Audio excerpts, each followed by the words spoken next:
لوړو زده کړو وزارت تېره اونۍ شنبه په بدخشان پوهنتون کې د افغانستان د سیاحتي جاذبو ملي کنفرانس د اسلامي امارت د کابینې غړو په ګډون سره پیل شو. یک شنبه د لوړو زده کړو وزیر پروان ولایت ته د خپل رسمي سفر په ترڅ کې د پروان پوهنتون له مشرتابه او محصلینو سره وکتل.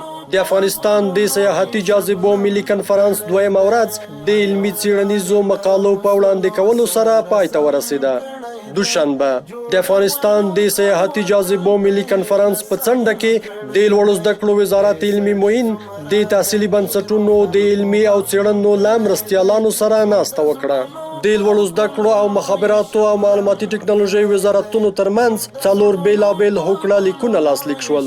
د افغان بي سي مخابراتي شرکت تخنیکی ټیم له لوړو زده کړو وزارت سره د مخابراتي او ټکنالوژیکي اسانتیاوو هوکړې په اړه د دغه وزارت مالی او اداري معین او د مرکزی ادارو یو شمېر رئیسانو ته پریزنټیشن وړاندې کړ. په بدخشان پوهنتون کې د افغانستان د سیاحتي جاذبو ملي کنفرانس د پریکړه لیک په خپرولو او د ستاینلیکونو په ویشلو سره پای ته ورسید.